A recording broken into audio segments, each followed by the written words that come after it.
They said it was just a simple Christmas party. No gifts, no pressure, just family. But that night, standing under the flicker of white lights and the smell of cinnamon candles, I realized that love, real love, can vanish quietly while you're still smiling. My name is Emily Carter, I'm 33 years old, and for most of my life, I believed that being generous made me a good person. I paid the bills no one else remembered, filled the fridge when it was empty, and covered the subscriptions my parents forgot to cancel: Spotify, Hulu, Netflix, even the cloud storage my sister used to store her influencer videos. I thought that's what daughters did. I thought kindness was currency. But the truth is, it was just silence disguised as duty. I live in Denver, a city that glows cold in December. The kind of place where the snow looks beautiful from the window but stings your skin the moment you step outside. I'd spent the entire week balancing year-end accounts at the bank, watching numbers slide into neat columns while my own life felt completely out of balance. Still, I was looking forward to Christmas Eve, because this year, Dad had said something that actually sounded peaceful. Let's keep it simple this year. No gifts. 6 words that felt like a relief. I remember smiling at my phone when he texted it to the family group chat. Finally, I thought. No competition. No spending I couldn't afford. Just conversation, laughter, and maybe, some warmth that didn't have a receipt attached. Mom reacted with a thumbs-up emoji. My sister, Laurel, replied with a sparkle and a heart. And I, like the fool I was, believed them. That evening, I baked sugar cookies from scratch.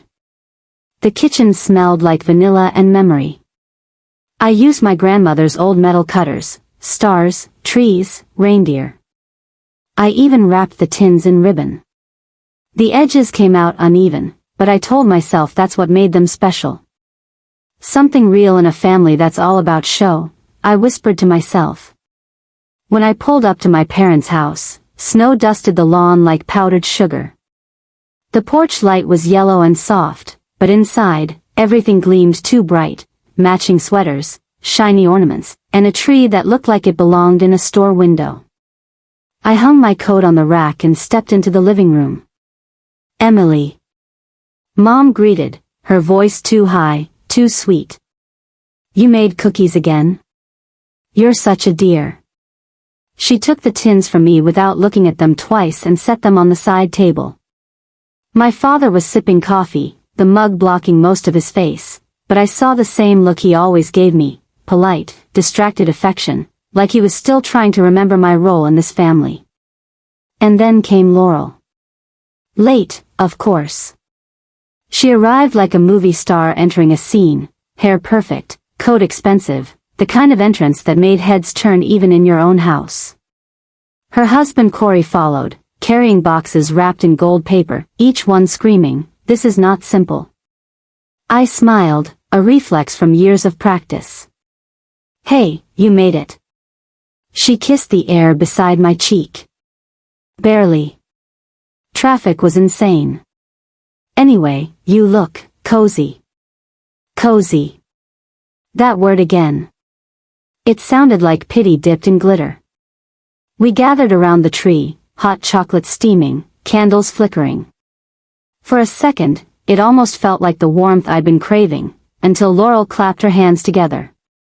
Okay, she announced. So, I know we said no presents this year, but... She paused dramatically, pulling out her phone. I had to show you this brand collab. They insisted I post my unboxing tonight. I blinked. Wait.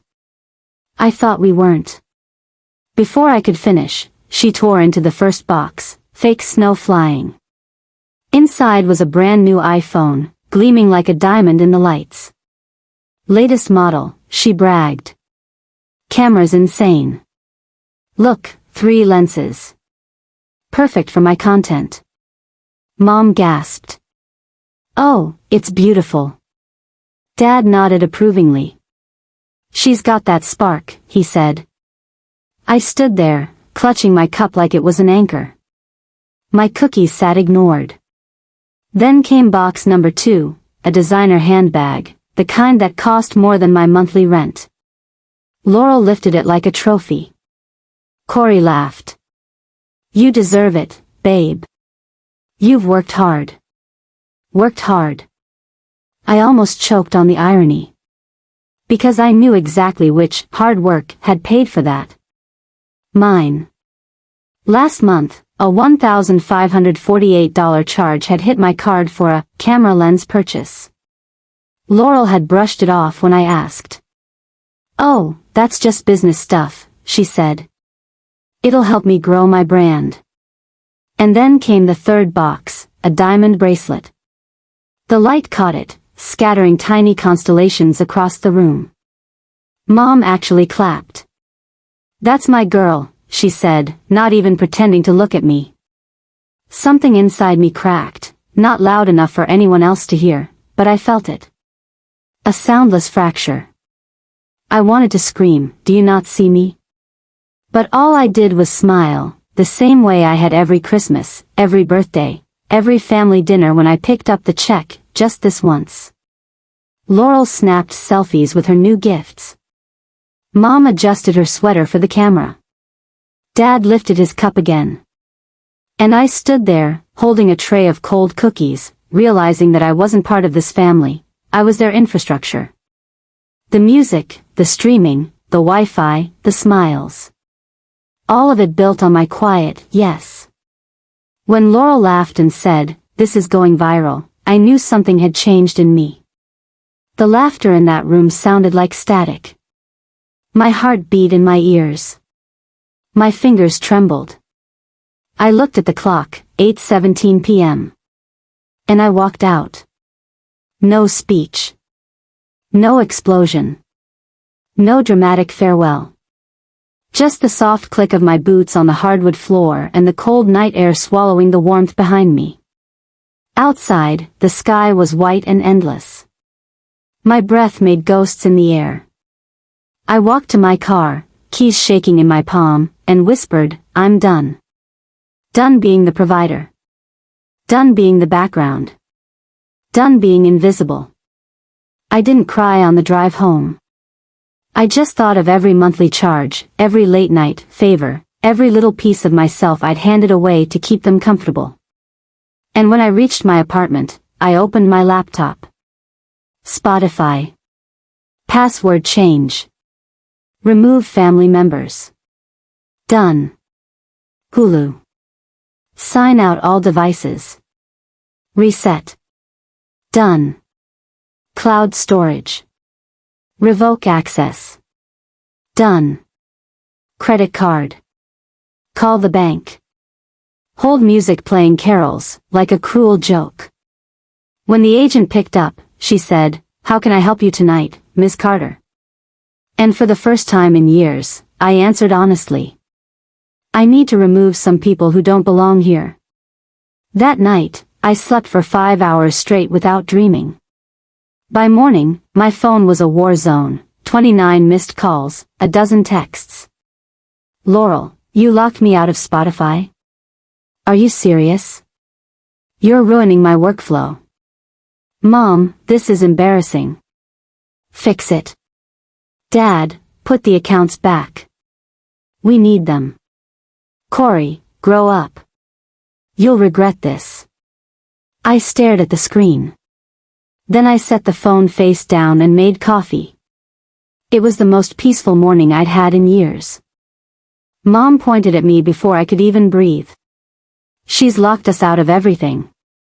Spotify, Hulu, our bank access, she's being spiteful. Her voice cracked with the performance of a lifetime. Dad folded his arms. We're her parents. She owes us a little respect. The word owes stabbed deeper than I expected. That I'd spent years paying that invisible debt, and apparently, the balance was still due. I didn't steal anything, I said quietly. The accounts are in my name. I pay for them. Mom's face twisted. Family doesn't nickel and dime each other. The younger officer glanced between us.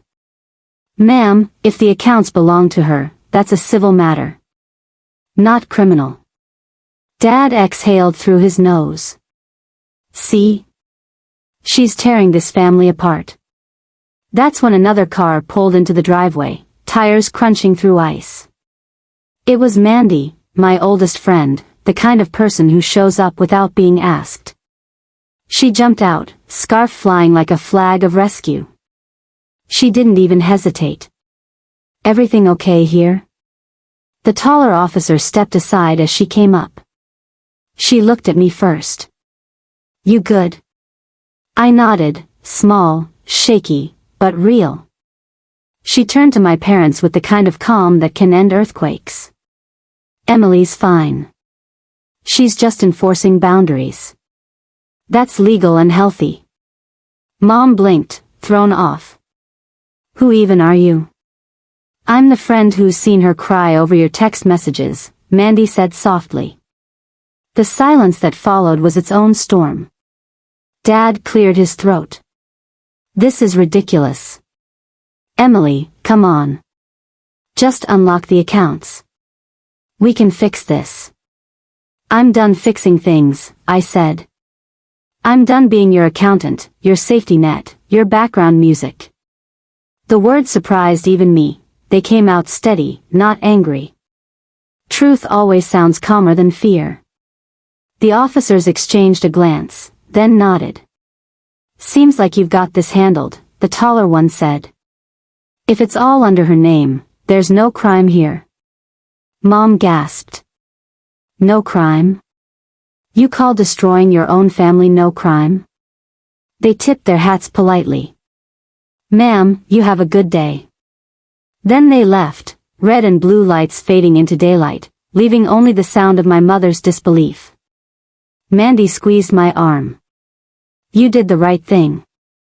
Mom's eyes glistened, not with sadness, but fury. You've always been difficult. Dad added, we don't deserve this. You're making a mistake. Maybe, I said. Or maybe for once, I'm not.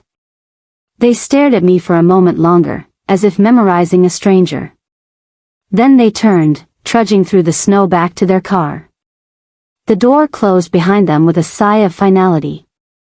Inside, the silence was different now, no longer heavy, just clean. Mandy made tea while I sat on the couch trying to locate my heartbeat. She handed me a mug. Drink. You'll shake less. I laughed under my breath.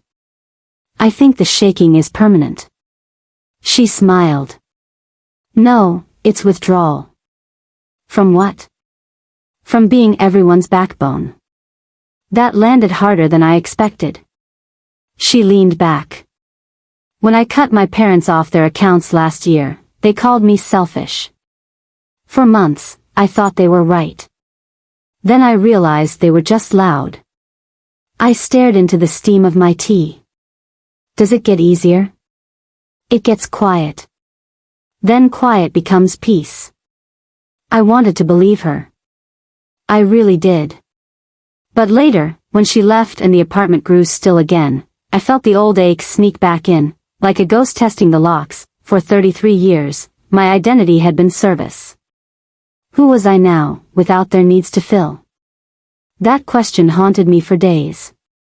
The next week unfolded like slow motion. Every morning my phone buzzed with new messages. Mom's guilt trips. Dad's commands. Laurel's tantrums. Corey's insults disguised as jokes. Spotify won't log in. Do you know the Hulu password? Why would you cut us off right before Christmas? I ignored them all. But ignoring doesn't mean not feeling. Each vibration was a tiny knock on the door I just shut. By Thursday, the tone had changed. Laurel posted on Instagram, some people can't handle other success. Toxic energy is real. She didn't tag me, but she didn't have to. Her followers did the math. DMs trickled in from strangers. You should support your sister. You jealous much? It hurt more than I wanted to admit. But pain has this strange alchemy. If you sit with it long enough, it starts turning into clarity. I began to see my family's pattern for what it was, a pyramid built on guilt. The more I gave, the more they needed. And the higher they climbed, the smaller I became.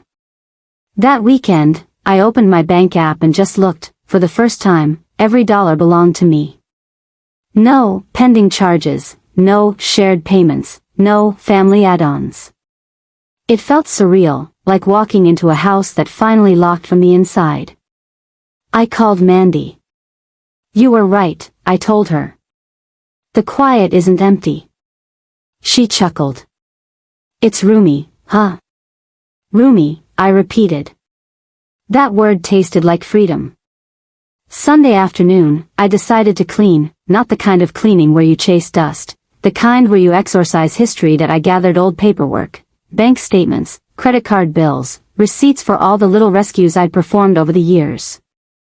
There it was, the $700 vet bill that had actually been a grooming package. The $500 car repair Laurel needed at midnight for a photo shoot. The streaming service charges, one after another, for 3 different accounts. Pages of proof that I'd confused generosity with servitude. I fed them through the shredder slowly, strip by strip, watching the past become confetti. Each sound, RRRRRRRR, felt like another piece of myself being reclaimed.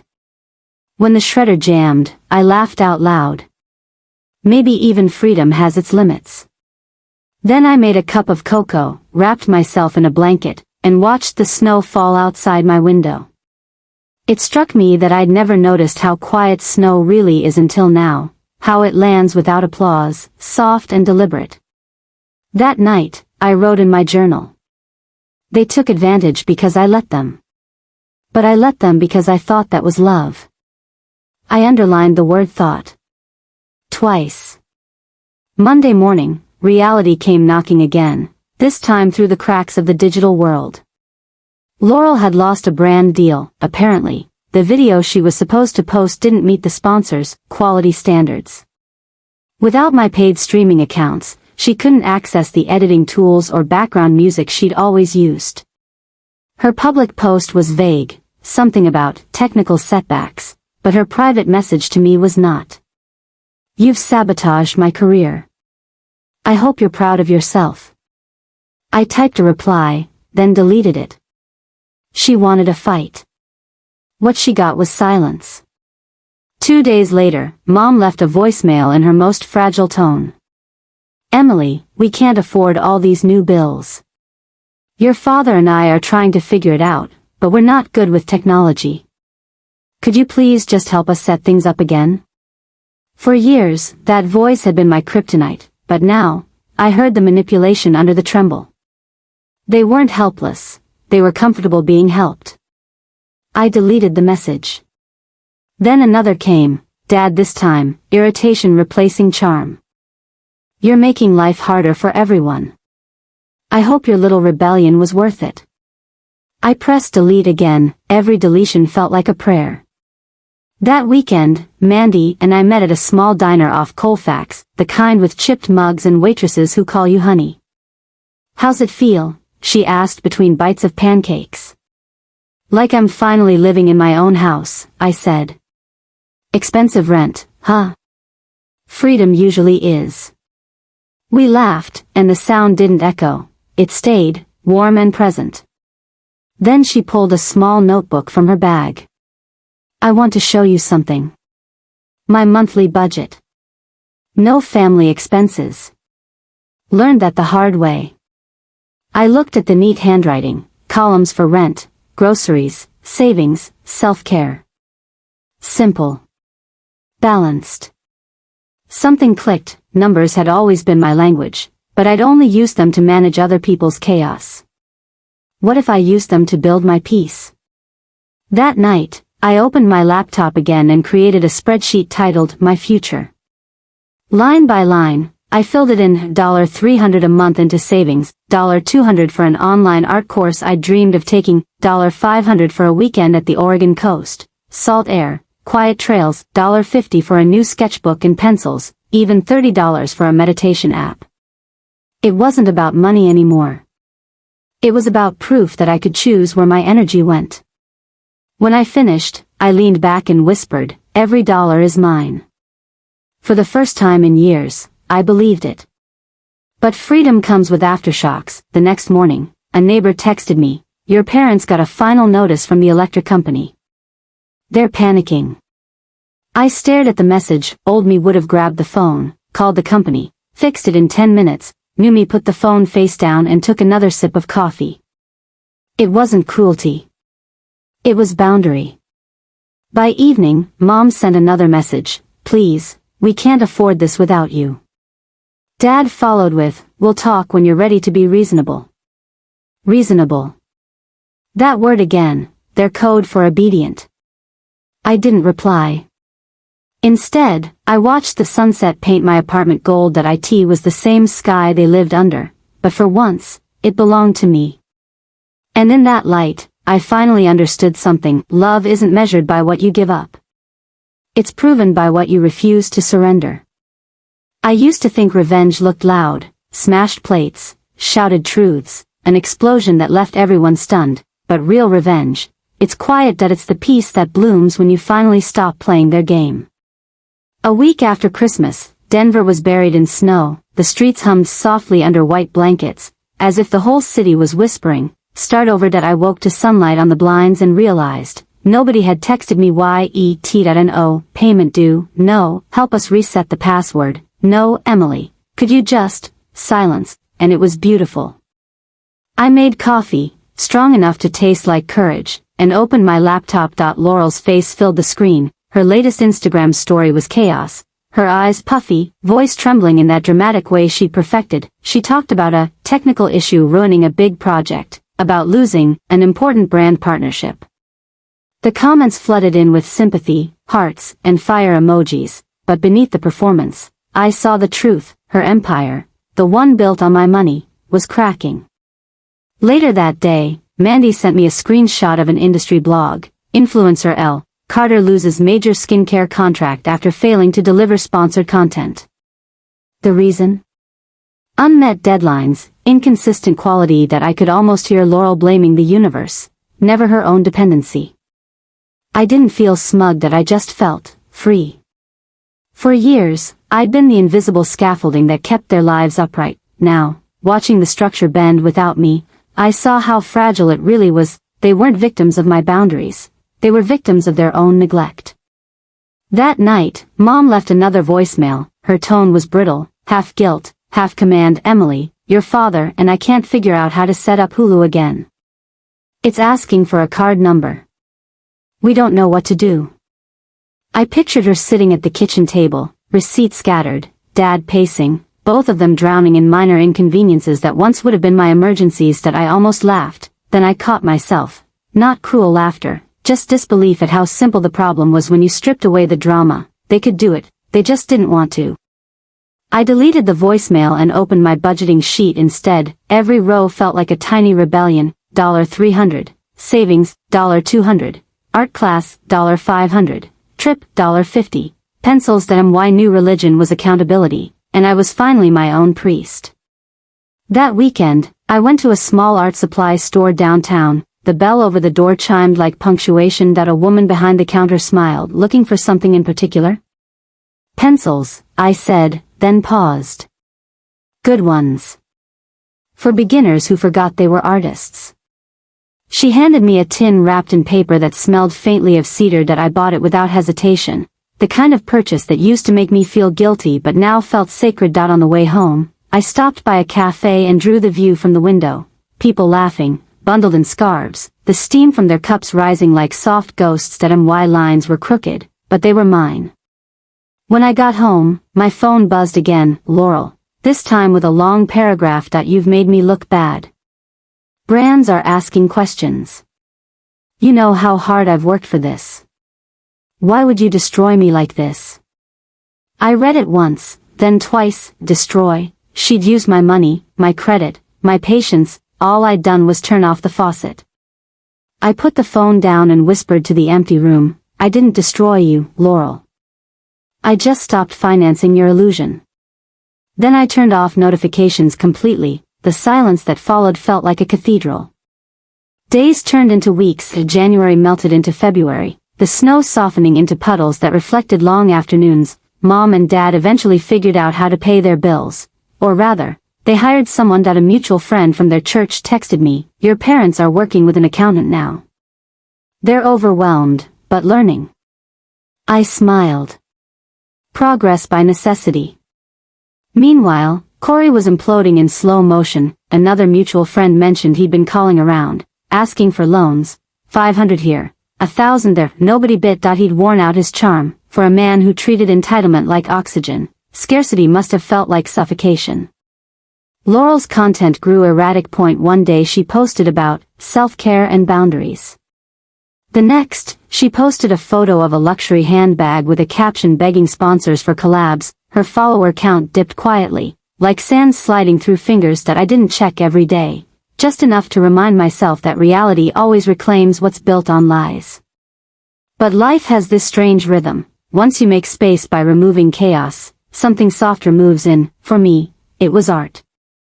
Every Saturday, I took the light rail downtown to an art studio, a converted warehouse with huge windows and the smell of paint and possibility. The instructor, a gentleman named Reed, never asked why I was there. That he just handed me a charcoal stick and said, "Start with what you feel, not what you see."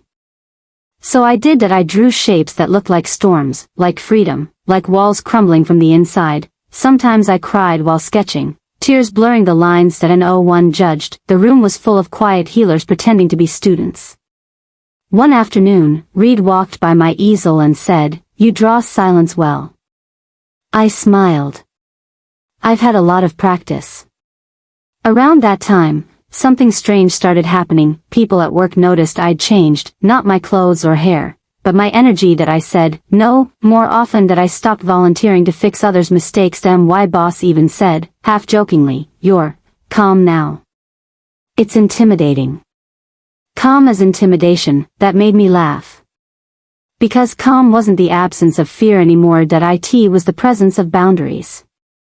I began to reclaim small pieces of myself I didn't even know I'd lost. Morning walks without checking messages, cooking dinner for one without guilt, buying flowers for no reason. That I started keeping my phone in another room at night. At first, the silence felt too big, like standing in an empty church after service, but soon it felt like home. Then came the call I didn't expect. It was late February. The evening had that golden Denver hue, a sunset that turns even apartment windows into stained glass. My phone buzzed with a number I hadn't seen in weeks. Laurel. For a second, I considered ignoring it, but curiosity won. That I answered. Her voice was small, stripped of its usual gloss. I messed up. I stayed quiet. I lost another contract. Corey's looking for work. Mom and Dad are freaking out. Everything's falling apart. She paused, waiting for my usual rescue. That I didn't offer it. "I'm not calling for money," she added quickly. I don't know what to do." Something inside me softened, not enough to crumble, but enough to listen. "What do you want to do, Laurel?" I asked. "I don't know," she said, voice cracking. "For so long, my whole life was about looking successful. Now I just feel fake." I took a breath. "You can start over. But you'll have to do it without someone else's credit card." A bitter laugh escaped her. "I deserve that." "You don't deserve punishment," I said. "Just accountability." Silence on the line, then, barely audible, "I'm sorry." It wasn't dramatic. That it wasn't even complete, but it was real. "I hope you mean that," I whispered. "I do," she said. "I'll let you go." The call ended before I could decide whether to feel relief or grief, maybe both. That night, I couldn't sleep, not from guilt, from clarity. Forgiveness, I realized, wasn't about letting them back in. It was about letting myself move forward without carrying the weight of what they'd done. I walked to the window. The city lights shimmered like scattered gold, and in that stillness, I whispered the words I'd never dared say aloud. "I forgive you, but I'm keeping the door locked." The morning after Laurel's call, Denver woke up glassy and bright. the snow on the rooftops looked like clean sheets, and for the first time in years, I felt like I had a bed made just for me. That I poured coffee, stood by the window, and noticed a small thing I'd never given myself before: permission. Permission to move slowly. My phone lay quiet on the counter, no red bubbles, no emergencies. That I stared at it like a door that finally learned how to lock. Then it buzzed once. That a text from Laurel. Can we meet? I'll come to you. No asks. I promise. I let the message sit for a while. Not to punish her. To listen to my body. That it didn't shake. My chest didn't tighten. So I replied, okay. 3 p.m. Platt Park. The cafe on the corner. I spent the morning cleaning in soft circles, folding a blanket, washing a mug, watering the 2 plants I hadn't killed. Funny how care returns when you stop bleeding out in 10 directions. That at 2:40 I put on a wool coat and the red scarf Mandy once called my cape. Walking to the light rail, I breathed like a new student of oxygen. The cafe was warm, brown wood and foggy glass. Laurel arrived 5 minutes late, still Laurel, but smudged at the edges. No camera in her hand. No performance lighting in her eyes, just my sister, winter-chapped and blinking. Hey, she said, voice small. Hey, I echoed. We ordered, hers a tea she'd never have chosen before, mine a black coffee because I was trying to know what, just enough, tasted like. When we sat, something strange happened. No phones on the table. That it felt ceremonial. She exhaled. I've spent weeks composing speeches and they all sounded like PR. I'm not good at honest, but I'd like to try. I waited. Waiting is a skill I learned the hard way, how to leave space without filling it with rescue. I was cruel, she said. And lazy. I used your kindness like a power outlet, plug in when I needed juice, yank it out when I was done. Her mouth twisted. I could call it survival, or pressure, or the industry, but it was entitlement. I told myself your money was our money because family. But what I meant was I didn't want to carry my own weight. I let the words land. They didn't bounce off me like before. They went in, not as knives, but as naming. I'm sorry, she said, and there was no mascara glinting apology, just a tired woman who'd run out of script. I took a breath. Thank you, for saying it like that. Then I surprised myself. I'm sorry, too. Her eyes snapped up. For what? For training you to expect it, I said. I said yes so many times you forgot there was a no. I confused being reliable with being lovable. That wasn't fair to either of us. We sat in the small hum of the cafe. Cups. Steam. The cold tapping the window like a polite guest. I'm not asking you to fix anything, she said. I just needed you to hear me say it. I heard you, I said. And I need you to hear me say this, my boundaries aren't a punishment. They're my life. The accounts will stay mine. The card will stay mine. My yes has to belong to me again. She nodded, quick, almost grateful, I figured. I brought you something, though. She slid a small envelope across the table. Inside, 3 neatly printed screenshots, deposit confirmations to her own accounts for services she'd used on mine. Not the whole universe. But real dollars. Real movement. It's not all, she said. I'm still paying down stuff. But I wanted to start where I should have, by owning it. Something in me unclenched. Not forgiveness as a gate flung open. Forgiveness as a window tilted, letting in air. We talked like sisters who used to share a room and lost the map. Awkward, tender, careful. She told me Corey was looking for work that came with bosses and time clocks. She admitted she didn't know what her brand meant without the constant churn of looking richer than she felt. That I told her I'd started drawing. Badly, joyfully. She laughed, genuinely. You always had artist hands. I remember, the way you used to trace the light on the wall. Maybe I'm tracing it again, I said. When we stood to leave, she hugged me, unscripted, unposed. "I'm not asking you to come back," she whispered. "But, could you stand nearby?" "I can stand where I don't disappear," I said. She smiled into my scarf. "That works." We parted with light inside our coats, mine steady, hers flickering towards steadiness. That I didn't cry when I walked home. I didn't float either. I just existed, an underrated miracle. Days folded into a new shape. That my parents, I learned from a church friend, had hired Rosa, a local accountant with a patient voice. Rosa taught them how to enroll in autopay and how to write passwords somewhere other than Emily's brain. At first, Mom complained, "It's all so complicated," but necessity is a strict teacher. Dad grumbled about fees and learned about budgets the way men of his generation learned to dance, stiff, but moving. That I stayed out of it, on purpose. Curiosity never again became caretaking. Mandy and I kept our small rituals. Wednesday soup at the place on Broadway, Saturday morning texts trading sunrise photos like postcards. Every class at the studio gave me a new way to name my quiet. Reed would murmur, "Leave white where the light lives," and I wanted to carry that sentence into every room of my life. Work changed in invisible ways. People stopped assuming I'd catch what they dropped. When someone tried a last minute, "Could you just," I'd smile, "I can't this week. Here's a checklist you can follow." The first time I said it, I waited for the backlash. It didn't come. Turns out, competence paired with boundaries earns respect that martyrdom never does. I adjusted small dials inside myself that nobody else could see. That I ate when I was hungry. Slept when I was tired. Turned my phone off at 10. That I said, "I need a minute," and took it. That I allowed joy without a receipt. Flowers because they existed, not because they made sense. One Sunday, I took the train to Golden and hiked alone. The trail wound up and up like a sentence that doesn't want to end. At the top I sat and sketched the morning, pale blue sky, a hawk's long sentence through it, the city far enough to be gentle. That I wrote in my notebook, "I am not a subscription. I am a person with a password no one else gets." Corny, maybe. True, definitely.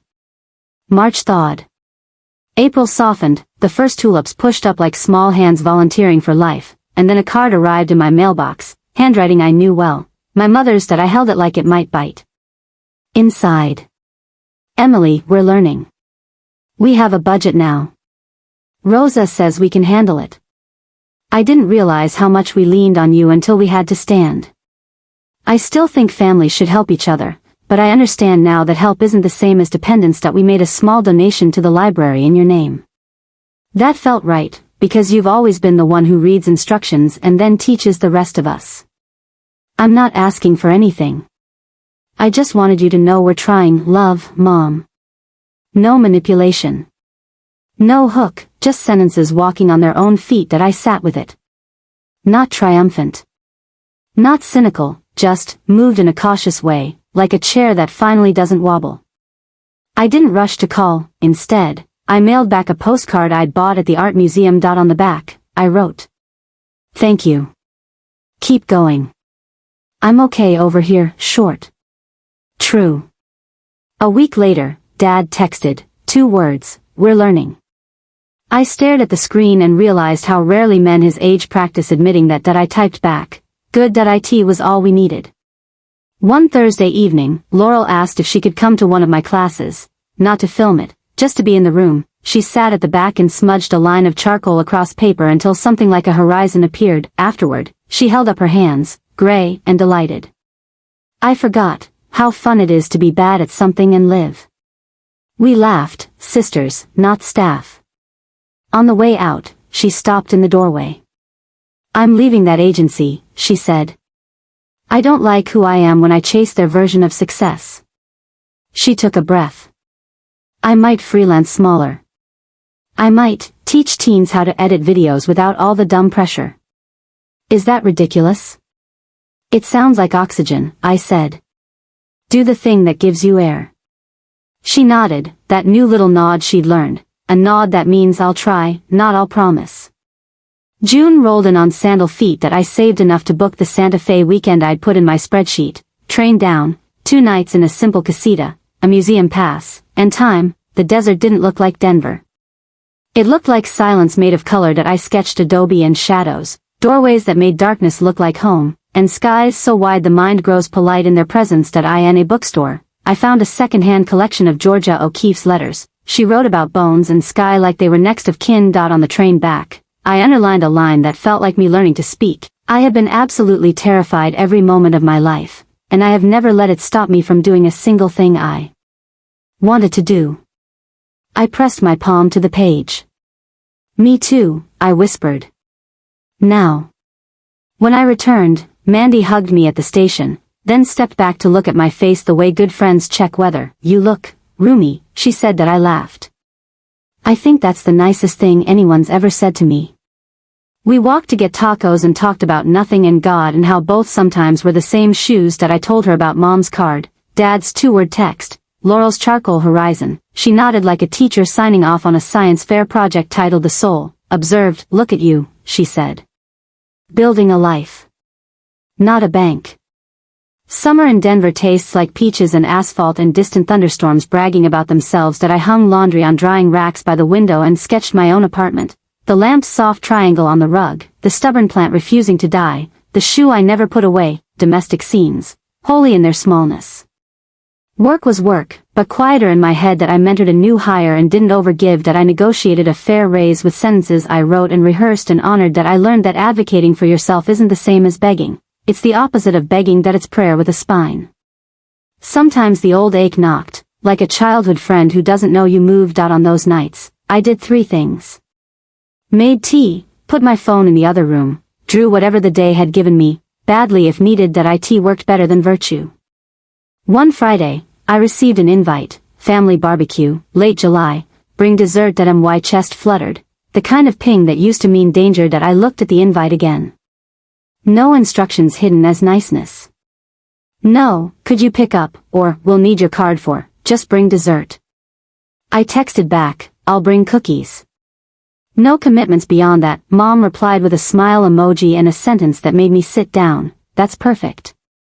The barbecue was strangely normal. Dad flipped burgers like he'd known how all along. Rosa's budget had taught them margins and marinating. How planning makes everything kinder. Laurel arrived in jeans and a ponytail, carrying a thrift store bowl of potato salad like an offering. There were moments, old reflexes, when I reached for my card in my mind, then I looked at the sky, took a breath, and let the reflex pass. After dessert, Mom and I found ourselves alone by the hydrangeas that refused to bloom blue. She cleared her throat. I still think, she started, and I braced, families should help each other. She looked at me. I also think. I confused help with control. I'm sorry for the names I called you. No. I swallowed. Thank you, I said.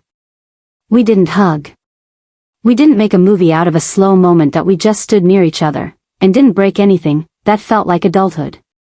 On the drive home, I didn't narrate the evening with caveats. That I let it be what it was, better, not perfect. August turned the city copper. Laurel texted occasionally, photos of the community center where she'd pitched a beginner's editing class. 16 signed up, she wrote once, adding a selfie with charcoal smudges on her wrist. That I sent back a photo of my sketchbook, the drawing of an empty chair with light across it. That we were sending each other our spaces. That's how you rebuild, square foot by square foot. In September, I hosted Mandy for dinner and cooked something that tasted like 2 women who saved themselves. That we ate on the floor because chairs felt too formal for triumph. Between bites, I asked, do you ever grieve the girl who spent years being the helpful one? She nodded. I grieve her, and then I thank her. She kept me alive long enough to become this person. We clinked glasses to the helpful girls who learned to be whole. October. The anniversary of the old life breaking. That I took the day off and rode the bus with no destination, just to watch Denver wear its golds and coppers like a parade. At a stop near Wash Park, a little boy waved at me with both hands, the way children wave at trains and miracles. That I waved back. That it felt like the universe was saying, keep going. On a whim, I got off and walked around the lake. Geese argued like old married couples. Leaves performed their glorious surrender. That I sat on a bench and wrote this sentence. I don't need them to change for me to live differently. Then I added another, I can love from a distance that keeps my heart audible. I went home and taped the page to my fridge. Every morning after that, I read it like a vitamin. And then, because life enjoys circles, December tiptoed back in our group chat, quiet for most of the year, woke up with simple logistics, Christmas Eve. 6 p.m. cookies welcome. No gifts. Real this time, Laurel replied with 3 stars and a promise. Dad sent a thumbs up, his favorite punctuation. Mom added a photo of a spreadsheet titled Holiday Meals. I stared at the screen and laughed, the good kind, round and warm. We were not a different family. We were the same family, practicing new verbs. On Christmas Eve, I baked the same sugar cookies, edges still imperfect. This time, I licked the spoon and didn't apologize to the AIR.AT. The house, the tree leaned like it always had, but the room felt balanced in a way money can't buy. Laurel hugged me at the door. I brought board games, she said. No sponsors. Corey, new job, new humility, offered to do dishes before there were any. Mom's sweater had flour on it for the right reasons. Dad burned the garlic bread and laughed like a man who finally knew dinner wasn't a test. At one point, Mom touched my wrist. We really did keep it simple, she whispered. That I smiled. I noticed. She swallowed and nodded toward the side table. My cookies, half gone. Your stars are the first to go, she said. That I didn't look to see if she meant it. I just believed her, softly. Later, after cocoa and a game that made everyone terrible at drawing, I stepped outside for air. The night was sharp and clear. Across the street, someone's inflatable penguin bowed in the wind like a clumsy priest. The porch light painted a little halo on the snow. That I stood in it and thought about the girl who walked out a year ago with a heart cracking in silence. That I wanted to tell her everything I've written here, that the police would leave, that the shouting would turn into weather, that the spreadsheets would become art, that forgiveness would feel like an open window, not an unlocked door, that love could survive at a range, that she would learn the difference between being needed and being known. I put my hand on the railing, cold, honest metal. Inside, I could hear Laurel telling Dad a story about the teen who edited his first video on a borrowed Chromebook and cried. Mom laughed from the kitchen, an unarmed sound that I breathed in, out, and in that rhythm I found words that belonged to me. I didn't lose a family, I whispered. I lost a job I was never hired to do. The door opened behind me. Mandy, late as planned, a container of something that smelled like cinnamon peace. She bumped my shoulder. You good? I smiled. Roomy, I said. She grinned. That's my girl. We went back inside, the same house, the same tree, the same people trying in slightly better ways, and me, no longer the scaffolding, just a woman with cookies, and a spine made of quiet. When the laughter inside drifted into smaller pockets and the music softened, I slipped my coat back on and stepped outside again. The sky was the deep navy that only December understands, cold enough to sting, clear enough to heal. Through the window, I could still see them, my family, framed by the warmth of the house. Laurel wiping flour off Mom's sleeve, Dad clumsily pouring cocoa, Corey pretending he understood how to use the dishwasher. It was messy, human, imperfect, and somehow enough. A year ago, I would have stood there counting injustices, measuring who had thanked me and who hadn't, but tonight, I just watched them the way you might watch an old movie, the kind that once made you cry but now makes you smile because you know how it ends. For the first time, I wasn't outside because I'd been pushed away. I was outside because I'd chosen space. Space to breathe, space to remember that peace isn't a gift, it's a muscle. You build it. You protect it. You keep it warm. I closed my eyes and thought of every version of myself I'd been, the people pleaser with a polite smile, the accountant of emotions, the quiet daughter who thought silence meant safety, the woman who left the party and found herself. I wanted to tell her. You did it. You saved yourself. Not with rage. Not with fire, but with a quiet, sacred no. That word had changed everything. No to being their emergency fund. No to being the invisible backbone of their chaos. No to being punished for having limits. Each no had created room for the life I was standing in now. It wasn't the cinematic revenge story I used to daydream about when I was still paying their bills and crying in the grocery aisle. No, it was better. It was peace. And peace, I've learned, is the slowest, kindest form of revenge there is. Back home later that night, I walked through my apartment, quiet, warm, mine, the same lamp, the same couch, the same mug, but everything looked different now because I was no longer furnishing my guilt. On the table, my sketchbook waited. I opened it to a fresh page and began to draw, not people this time, not memories, Just light that a lamp, a window, a faint line of dawn. The pencil moved on its own, like my hand already knew what healing looked like. When I finished, I wrote underneath in small cursive. Peace lives where permission used to be. I stared at the words until my throat tightened, then I smiled, small, private, complete. Weeks passed, and life unfolded gently. Laurel sent me updates about her students. 16s learning to edit videos without filters, without lies. One of them, she said, had built a short film called Unfollow. Mom and Dad mailed me photos of their first self-paid vacation, a small cabin in Estes Park, paid in cash, planned by themselves. The picture made me laugh. Dad squinting, Mom waving her hat like she'd just conquered adulthood at 65. On the back of the postcard, Mom had written, "No Wi-Fi. But we figured out the coffee maker. Love you." That, right there, was redemption, not dramatic, but earned. Some nights I still think about the girl I was at that Christmas party, the one holding cold cookies while everyone else unwrapped glittering lies that I want to reach through time, take her trembling hands, and whisper.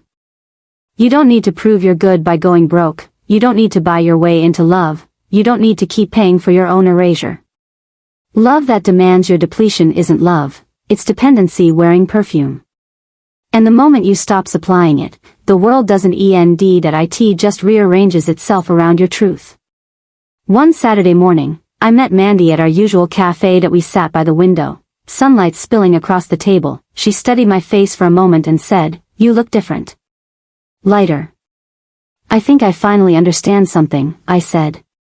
"What's that?" "That forgiveness isn't giving them a second chance. It's giving myself a first one." She smiled. "So, what now?" I thought about it, about art, and travel, and the simple magic of having a future that belongs only to me. "I'm going to keep living quietly," I said. And loudly enough for my soul to hear it. We clinked mugs. The sound was small but perfect, like punctuation at the end of a sentence that had taken years to write. Later that evening, I stood at my window watching the city lights flicker like tiny heartbeats. Denver breathed below me, cars moving, people crossing, lives colliding, and somewhere in that hum, I felt gratitude. For every bill I'd paid that taught me my worth, for every yes that showed me the power of no, for every tear that carved room for clarity. The stars above looked exactly the same as the year before, but I was no longer the same woman staring up at them. I wasn't the bank, that I wasn't the background, that I wasn't the backup plan, that I was the story, my own story. And I'd finally learned how to spend wisely, not money, but time, energy, love. If I could leave one truth behind for whoever hears this, it would be this: you can love your family and still walk away from the roles that break you, you can be kind without being used, you can forgive without reopening the door, and you can choose yourself, fully, quietly, unapologetically, and call it peace. Because peace isn't selfish, it's sacred, it's the sound of your own life finally breathing right. I picked up my pencil one more time and wrote across the bottom of my last sketch. To anyone who's ever been the reliable one, it's okay to rest.